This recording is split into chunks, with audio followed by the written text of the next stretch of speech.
At times like these, we need to maintain a healthy dose of perspective. I think it's really important that we continue to look after the more experienced citizens in our midst. A few years ago, I was asked to speak at my great Uncle Alf's nursing home. Introduced to the group, I stood up and straight away I was a little bit concerned. For the first time in my career, I realised that some of the people in the audience were asleep.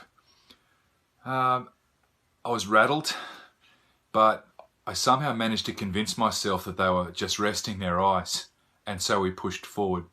One of the guys who wasn't asleep, one of the more elderly gentlemen in the crowd, I noticed was wearing a good shirt, a tie, and his suit.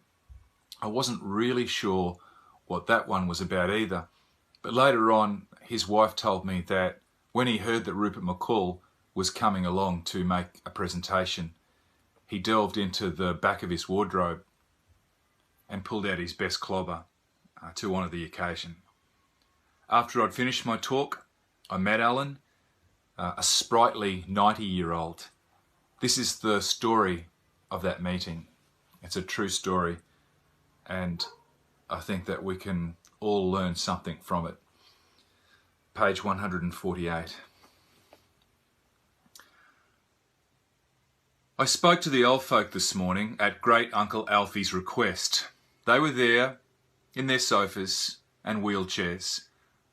One man impeccably dressed. For I met him when my part was over and various stories were told. He struck me as quite a romantic for a gentleman 90 years old. He spoke of his love for the poems that ignited the ways of his youth. His voice was as faint as the memory, but as clear as the God-given truth. I offered a handshake in leaving, and I said that the day had been grand. He nodded, as if in agreeance, but he wouldn't let go of my hand. It was awkward for only a moment, and forever the feeling remains, as I studied our hands locked together, comparing the blood in our veins. His trying so hard to make it, pale blue on the grey of his skin. Mine, in the prime of its passage, as thick as his seemed to be thin. But I knew that he'd travelled the distance and I was still learning the ropes. And I wondered if somewhere before this he'd realised his dreams and his hopes. Had he married his beautiful sweetheart? Did it work out the way he had planned? I stood as to make my departure, but he wouldn't let go of my hand. He wouldn't let go of my hand. So I sat down again for a moment, making sure that I stayed in his reach. He tightened the tie he was wearing. He wore that to honour my speech. And I gave him the time that was fitting for a man who had earned it as such. Or you consider the scheme of a lifetime. A minute or two isn't much. And if I was to be truly honest, I can't recollect what he said, but that small glint of life in his eyelid had revived something dying or dead.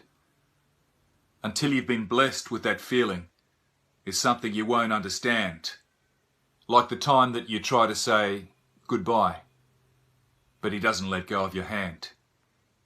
He didn't let go of my hand. Well, there's a message tied up in perspective here. When of healthier days you're bereft. You see, money is hardly an issue when company's all you've got left. He clung to the spark I'd lent him. He saw what he once used to be. I thought not to take him for granted, and deep in his eye, I saw me. Yes, it's true that we all make that journey. Some make it further than others. Some outlive all their ambitions, their friends, their sisters, their brothers. And it's true that if ever I get there, I reach those last grains of hourglass sand. If a lively young man shakes on leaving, I doubt I'll let go of his hand. Soak up the sunshine, people. Have a great day.